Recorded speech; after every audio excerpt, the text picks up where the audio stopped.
Good morning friends.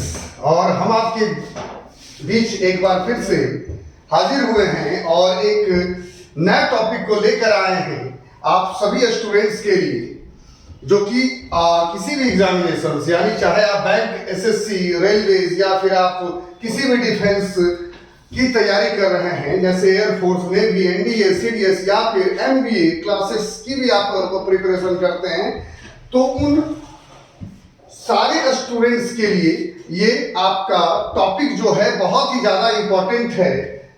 तो हम लोग चर्चा करेंगे फिर से एक नए टॉपिक में, और जो टॉपिक है बाबू आपका इशू, यानी कि हमने कहा कि इशू, तो इशू दैट मीन्स इशू का जो अर्थ निकलता है बाबू वो दो तरीके से। हमने कहा कि इशू का मतलब एजेंडा, और एजेंडा दैट मीन्स मुद्दा, यानी कि हमने कहा कि इशू का मतलब एजेंडा यानी कि मुद्दा, और कहता है इशू का जो अर्थ निकलता है दूसरा ऑफ स्प्रिंग यानी कि औलाद, या फिर हम जिसे कह सकते हैं बाल बच्चा, औलाद है ना, संतान जिसे आप जानते हैं। यानी कि इशू दैट मीन्स एजेंडा, और कहता है कि इशू का मतलब बाबू जो होता है ऑफ स्प्रिंग यानी कि मुद्दा।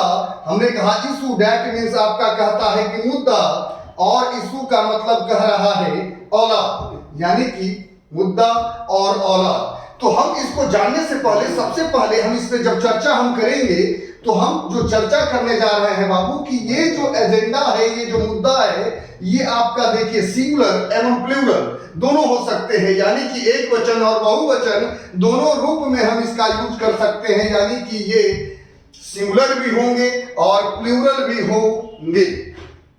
लेकिन ऑफ स्प्रिंग की जब हमने चर्चा किया तो कहा कि जो ऑफ स्प्रिंग है बाबू वो आपका सिंगुलर होगा, यानी कि ये जो ऑफ स्प्रिंग है ये ऑलवेज सिंगुलर होगा। कुछ एग्जाम्पल के माध्यम से हम इस टॉपिक को समझते हैं, और हमने कहा है कि जैसे मान लेते हैं वाजपेयी हैज नो इशू, तो हमने कहा कि वाजपेयी हैज नो इशू, तो आपको पता है कि अगर ये वाजपेयी हैज नो इशू, तो ये जो स्टेटमेंट है बाबू ये आपका रॉन्ग है। सबसे पहले रॉन्ग क्यों है हम इस चीज को जानेंगे, क्योंकि वाजपेयी जी प्रेजेंट नहीं है, वो पास्ट हैं।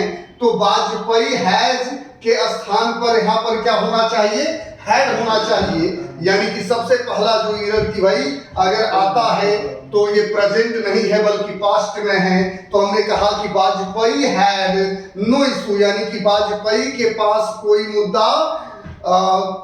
मुद्दा नहीं है, यानी कि हमने कहा कि वाजपेयी हैज नो इशू, तो यानी कि हैड का जो प्रयोग हुआ आपको पास्ट के लिए, लेकिन सवाल है कि इशू का प्रयोग किस चीज के लिए हम कर रहे हैं। तो क्या वाजपेयी जी के पास देखिए औलाद भी नहीं है, और वाजपेयी जी के पास बहुत सारा मुद्दा था, तो हम किसी भी प्रधानमंत्री, पूर्व प्रधानमंत्री के विषय में ये नहीं कहेंगे कि अरे जब शादी ही नहीं किए तो औलाद कहां से होगा।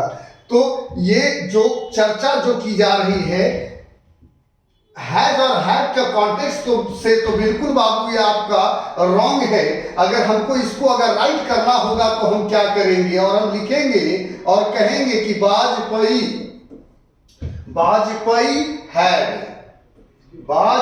हैड नो इशू, यानी कि हमने कहा कि वाजपेयी हैड नो इशू, तो कहता है प्यारे बच्चों कि वाजपेयी जी के पास में कोई मुद्दा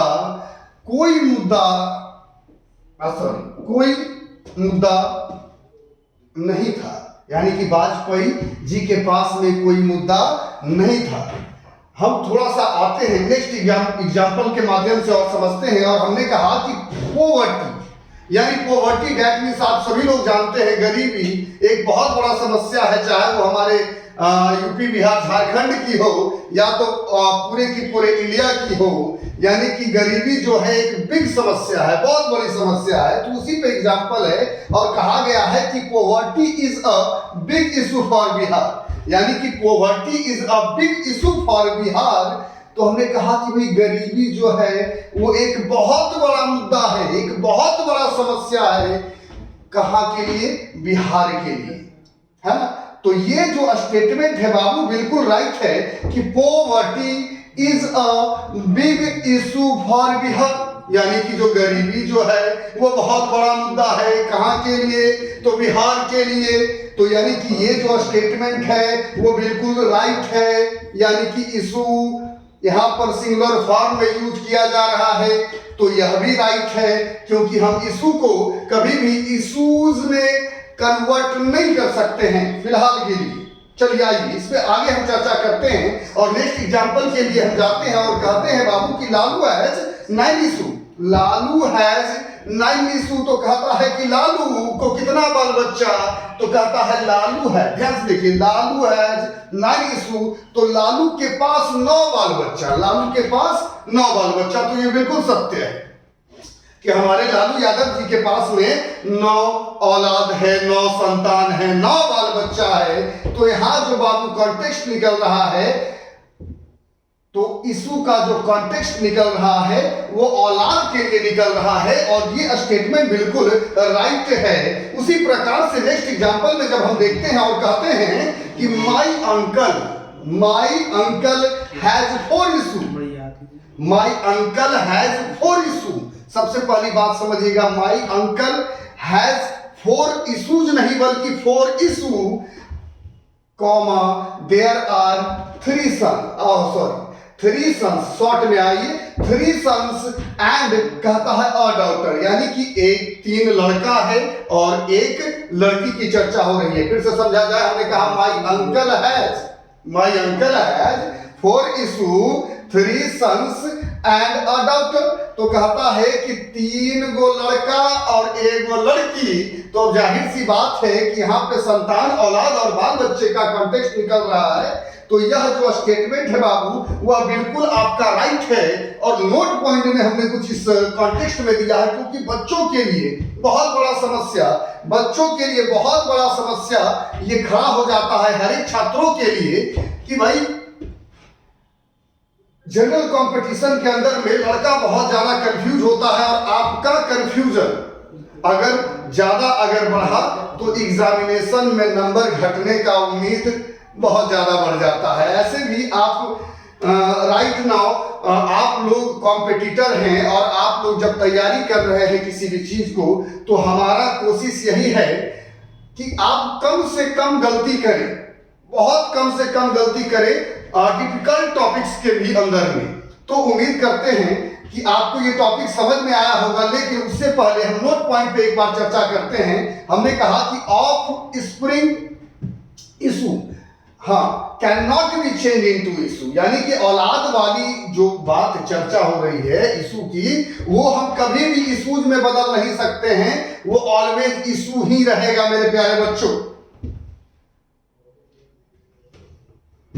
और हम उम्मीद करते हैं कि आप सभी को पीछे का वीडियो भी पसंद आ रहा होगा, और यह भी वीडियो आपको पसंद आएगा, और जैसे आप सपोर्ट कर रहे हैं वैसे ही आपका सपोर्ट बना हुआ रहना चाहिए। और आप लोगों को अगर बढ़िया लगता है और लगता है कि सर बढ़िया कंटेंट दे रहे हैं, तो लाइक, शेयर एंड सब्सक्राइब जरूर करते रहें और सपोर्ट करते रहें, क्योंकि आपकी सपोर्ट की आवश्यकता तो हमको है ना। चलिए आइए थोड़ा सा बाबू हम नेक्स्ट टॉपिक में बढ़ते हैं। इशू का समस्या आई थिंक सो कि समाधान हुआ होगा। देखिए, इशू का समस्या समाधान हुआ, तो हम अब नेक्स्ट इशू में बढ़ते हैं, नेक्स्ट टॉपिक में बढ़ते हैं। चलिए आइए, और हमने शब्द जो आपके बीच रखा है बच्चा मेरे, सेकेंड जो शब्द रखा है प्रूफ, क्या रखा है?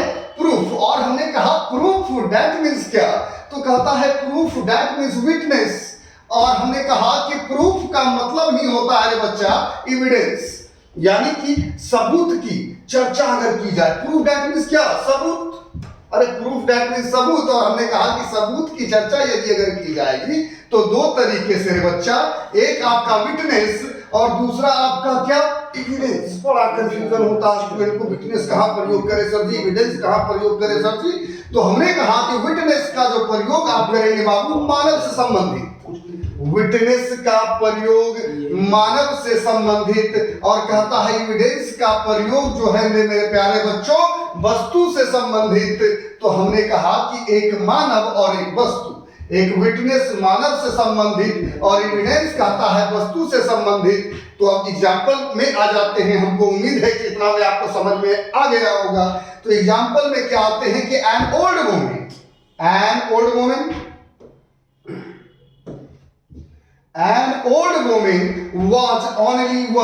was only one। अरे एन ओल्ड वुमन मतलब एक वृद्ध महिला की बात हो रही है। An old woman was only one evidence of this murder case।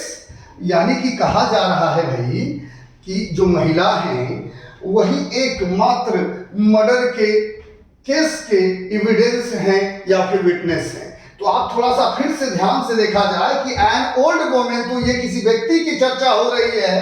तो an old woman was only one evidence. ये तो एविडेंस आपका वस्तु के लिए, और एविडेंस का प्रयोग वस्तु के लिए, और यहाँ पे चर्चा है व्यक्ति की। तो हमने कहा an old woman was only evidence of this murder case. तो ये स्टेटमेंट बिल्कुल 100% क्या है, रॉन्ग है। यानी कि अगर आप इसको राइट करना है तो आगे के स्टेटमेंट में हम लोग बढ़ते हैं। हमने कहा an old woman was only one witness of this murder case. अब कहता है कि फिर से वृद्ध महिला की चर्चा हो रही है, और ये जो वृद्ध महिला है ओनली वन एविडेंस नहीं बल्कि विटनेस है। यानी कि मानव संबंधित सबूत की जब चर्चा हो जाए मेरे प्यारे बच्चों, मानव संबंधित सबूत की जब चर्चा अगर होगी तो हम जो शब्द यूज करेंगे वो आपका विटनेस का यूज करेंगे। इसलिए ये स्टेटमेंट जो है वह बिल्कुल क्या है, राइट है। जब हम नेक्स्ट एग्जांपल की ओर बढ़ेंगे और कहेंगे कि a knife was found as a knife, ध्यान दीजिएगा, knife was found as the witness। अरे a knife was found as the witness of this robbery। अब लूट की चर्चा हो रही है, रॉबरी की चर्चा हो रही है, और हमने कहा कि वस्तु में जब चर्चा की जा रही है तो नाइफ की चर्चा की जा रही है, गन की चर्चा नहीं हो रही है। गन की भी चर्चा होगी तब भी वस्तु ही है, जैसे नाइफ वस्तु, गन वस्तु। तो कहता है knife was found as the witness of this robbery. अब एक नाइफ पाया गया रॉबरी के सबूत में। अब भाई रॉबरी हुआ, एक नाइफ पाया गया, और कहा जा रहा है, ध्यान से देखिए, knife was found as the witness. अरे विटनेस, तो हमने कहा विटनेस। अब विटनेस ध्यान से ऊपर आएंगे और सोचेंगे फटाफट एकदम की सब्जी, विटनेस का प्रयोग तो मानव के लिए, यहाँ चर्चा जो हो रहा है वो नाइफ के लिए। तो ये स्टेटमेंट तो जो है वो बिल्कुल रॉन्ग है। तो जब रॉन्ग है तो एकदम फटाफट परीक्षा के अंदर में करेंगे भाई ये गलत है, जो ये स्टेटमेंट गलत है। और इसको जब हम सही करेंगे तो हम कहेंगे कि a knife was found as the evidence of this robbery। अच्छा, evidence a knife। तो ये चीज पे ध्यान देना है, फटाफट दिमाग को चलाना है एग्जामिनेशन में, क्योंकि समय कम काम ज्यादा। तब कम समय में काम जब ज्यादा करना है तो दिमाग को ना एकदम तेज कर लेना है, बिल्कुल बैल नहीं बैलाट एकदम हो जाना है, एकदम जोश के साथ एकदम तैयारी कीजिए। एकदम बिल्कुल बेवकूफ नहीं बनना है, एकदम होशियार स्टूडेंट बन के एकदम फटाफट क्वेश्चंस को हमको सॉल्व करना है। कहा कि लड़का तो वैरायटी का, लेकिन हमारा ये मानना है मेरे प्यारे बच्चों कि बच्चा अगर कमजोर है और बच्चा को दिक्कत होता है, तकलीफ होता है, तो क्यों होता है? क्योंकि हमारा एनवायरनमेंट ही खराब है, और हम जाहिर सी बात है कि इंग्लिश पे बचपन से ध्यान ही नहीं दिए हैं, इसलिए हम बैल के जगह बैलाट बन गए हैं। लेकिन अब हम आपको सुधरवा रहे हैं, आपके लैंग्वेज में सुधरवा रहे हैं, और हम उम्मीद करते हैं कि हर एक बच्चों को क्लास पसंद आएगा और सारे प्रॉब्लम्स को बारी बारी से टॉपिक बाय टॉपिक उठा के सॉल्व किया जाएगा। और जिस बच्चा को तकलीफ हो, दिक्कत हो, वो बच्चा भाई कमेंट करें, सवाल पूछें, सवाल पूछने पे तो रोक है नहीं। आप बिल्कुल बेहिचक होकर आप अपना डिमांड रखें और उम्मीद करते हैं कि आपके डिमांड पर खड़े रहने की कोशिश हम अवश्य करेंगे, क्योंकि बात नहीं बनाना है, काम करना है बिल्कुल, और मेहनत से काम करना है और लेवल तक काम करना है। ऐसे नहीं कि बउआ नूनू करके अब फुसला के हम आपका रिजल्ट खराब करें, बिल्कुल नहीं। आपके रिजल्ट के हिसाब से ही जो होना है बाबू वो काम होगा। पूरा 100% रफ एंड टफ तरीके से पढ़ाना और पढ़ाना है ना। आपको पढ़ना है और हमको पढ़ाना है। हमने कहा a knife was found as the evidence. अरे एविडेंस की चर्चा, अ नाइफ की चर्चा, तो कहता है देखो एविडेंस का प्रयोग किसके लिए? तो वस्तु के लिए। किसके लिए? तो वस्तु के लिए। तो अ नाइफ जो है ये वस्तु है, तो यहाँ पे एविडेंस है, तो यह स्टेटमेंट बिल्कुल राइट है। अब हम एक आध टॉपिक और ले लेते हैं, फटाफट एक आध टॉपिक को और ले लेते हैं और आ जाते हैं वर्ड पे। इसमें भी लड़का लोग माथापच्ची करता है, सर जी कैसे होगा, बहुत समस्या है। तो वर्ड, अरे ABCD सब पढ़ा है बचपन से और सब जानता है वर्ड के विषय में। वर्ड क्या है? अब तो चलो अभी हम समझाते हैं वर्ड क्या है। तो सबसे पहले ग्रुप ऑफ लेटर्स, यानी कि ग्रुप ऑफ लेटर्स, यानी कि letter plus letter equal to what? अरे भाई letter plus letter equal to what? तो हमने कहा कि ये जो वर्ड है ये सिंगुलर और प्लूरल दोनों है, और इसका हिंदी जो शब्द होता है वह आपका शब्द होता है, वह शब्द होता है। चलो इसको हम पहले देख लेते हैं, क्योंकि पेचीदा इसलिए होता है। डायरेक्ट लिखे हुए हैं, देखो इट इज अ वर्ड। अरे क्या है sir ji it is a word? तो लड़का IT सोचने लगता है, नहीं, हमने कहा EAT, it is a word. देखिए आपको समझाने का सिंपल सा तरीका, आप ABCD पढ़े होंगे, कॉन्सोनेंट वोवेल आप किए होंगे, अल्फाबेट्स पढ़े होंगे। अगर इतना पढ़े हैं तो हम आपको अंग्रेजी पढ़ा देंगे। तो हमने कहा भाई कि आप पढ़ते हैं कि अल्फाबेट के अंदर में कितना? तो कहता है कि अल्फाबेट के अंदर में सब्जी 5 गो वोवेल हो गए और 21 गो कॉन्सोनेंट हो गए। तो हमने कहा कि 5 गो वोवेल होगा है या 21 गो कॉन्सोनेंट होगा है, तो एगो शब्द निकालो। इसमें से 26 गो लेटर में से एगो शब्द हम निकाल दिए या कह लिए कि L हो गया लेटर, यानी E एगो लेटर E। अब फिर से 26 गो अल्फाबेट में से एगो और निकाल दिए, तो हम एगो कौन शब्द निकाल दिए? A, फिर से एगो लेटर। हमने कहा फिर से एगो शब्द निकाल दिए और फिर से कहता है लेटर। तो ध्यान दो कि लेटर प्लस लेटर यानी कि ग्रुप ऑफ लेटर्स। अतः group of letters equal to क्या? तो word. Group of letters equal to word. तो हम तो वह लिखे हैं कि इट इज अ वर्ड। खाना एक शब्द है। अरे खाना एक शब्द है। बच्चा कंफ्यूज हो जाता है, कभी कभी क्या कंफ्यूज हो जाता है, कह दिया जाता है बाबू कि ऐसे एग्जाम्पल में लड़का सोचता है कि सर भी वर्ड नॉर्मली कह दिया जाएगा परीक्षा में कि गो इज अ वर्ड, मान के चलो गो इज अ वर्ड। अब लड़का सोचता है, देखिए ये बात बिल्कुल फैक्ट है कि भी1 कभी भी वाक्य का सब्जेक्ट नहीं हो सकता है मेरे प्यारे बच्चों। तो लड़का देखकर अचानक सोचने लगता है कि सर जी क्या हो रहा है? गो का सर जी पढ़ाए हैं कि भी1 कभी भी वाक्य का सब्जेक्ट हो ही नहीं सकता है, और ये सब्जेक्ट के स्थान पर आ रहा है, यानी कि ये पहला स्थान पर आ रहा है।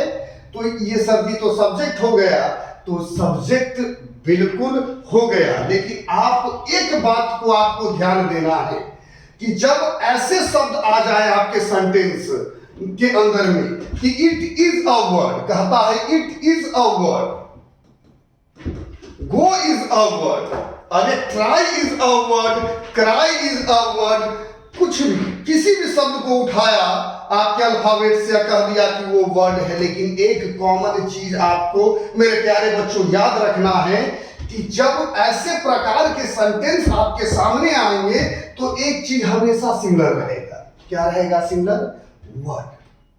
क्या रहेगा? वर्ड। अब सब एग्जांपल में आपको वर्ड दिखेगा। It is a word, go is a word, try is a word, अरे Patna is a word, Bihar is a word, India is a word. Word छूटना नहीं चाहिए। वर्ड छूटना नहीं चाहिए।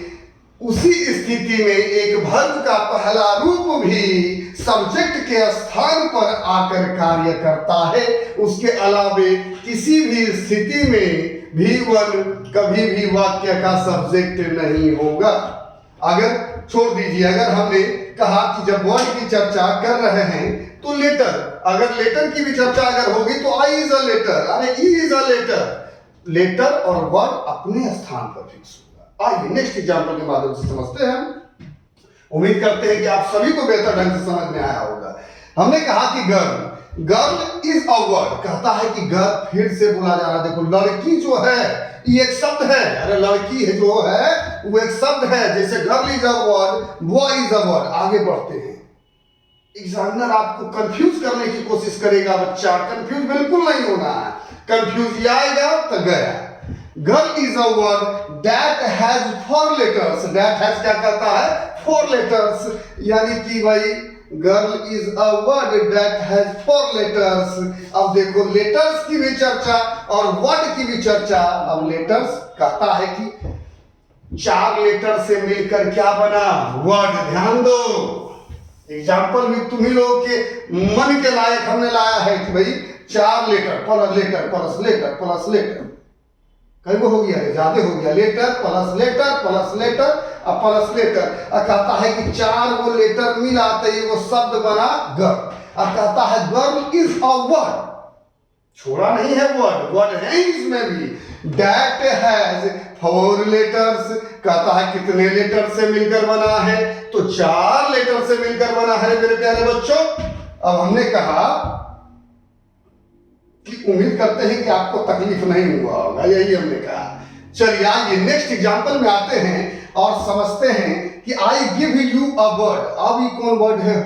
यो कंफ्यूजन बहुत ससुरा परेशान के लिए है। I give you a word, तो ध्यान से देखो, to attend your marriage party. To attend your marriage party. अब हमने कहा I give you a word, अरे मैं तुम्हें एक वचन देता हूं, अरे मैं तुम्हें एक वचन देता हूं कि तुम्हारे ब्याह में जरूर आऊंगा, तुम्हारे ब्याह के पार्टी में जरूर आऊंगा। तो ये जो है शब्द ने मेरे बाबू, ये जो शब्द है आपका वो शब्द नहीं है बल्कि वादा है, वचन है, प्रॉमिस है ना। और ये जो शब्द है मेरा बच्चा यहाँ पे सिंगुलर है और इसको आपको याद रखना है कि सिंगुलर ही रहना है sir ji. I give you a word to attend your marriage party. बहुत लोग ब्याह में बोलता है कि आ जाएंगे लेकिन न आता है। बहुत लोग बोलता है बर्थडे में आ जाएंगे, न आता है। तो पार्टी की चर्चा हो रही है। आइए नेक्स्ट एग्जांपल में बढ़ते हैं और कहते हैं कैकई है। अरे कैकई, रामायण वाली कैकई की चर्चा हो रही है मेरे चला। तो कहता है Kaikeyi has taken 3 pieces of work from Dasharath. अरे Kaikeyi had taken 3 pieces of word from Dasharath. तो थोड़ा सा ध्यान देंगे, कैकई कौन सा? रामायण वाली कैकई की चर्चा हो रही है। हमने कहा कि Kaikeyi had taken 3 pieces of word, यानी कि 3 pieces of promise। किससे ली? अरे किससे ली? तो दशरथ से ली। वही है ना, क्योंकि वर्ड यहाँ पे प्रॉमिस की चर्चा हो रही है। Kaikeyi had taken 3 pieces of promise. देखो पीस को पीसेस में इसलिए प्लूरल बनाए हैं क्योंकि एक से ज्यादा वचन की चर्चा बात हो रही है, तो एक से ज्यादा करने के लिए हम पीस को पीसेस में कन्वर्ट करते हैं। चलो एडिशनल चीज भी हम तो आपको बताते चलते हैं। Kaikeyi had taken 3 pieces of word, मतलब 3 पीस कोची के? वचन की, प्रॉमिस का। फ्रॉम किससे लिया गया? दशरथ से लिया गया। तो आप इस स्टेटमेंट को यदि हम ध्यान से देखें तो यह स्टेटमेंट आपका बिल्कुल क्या है? राइट है। ये स्टेटमेंट भी बिल्कुल क्या है? राइट है। बाकी हमने ऊपर को आपको बताया ये भी राइट और कहता है कि यह भी राइट। तो Kaikeyi had taken 3 pieces of word from Dasharath. और देखो क्लास बढ़िया लगे, मजा आए, मस्ती करो, एंजॉय करो तो अपने दोस्त लोगों के अंदर में भी शेयर, सब्सक्राइब एंड लाइक करते रहो। और हम उम्मीद करते हैं कि आप लोग हमारे वीडियो को इसी प्रकार से सपोर्ट करते रहेंगे। Okay, thank you and good bye.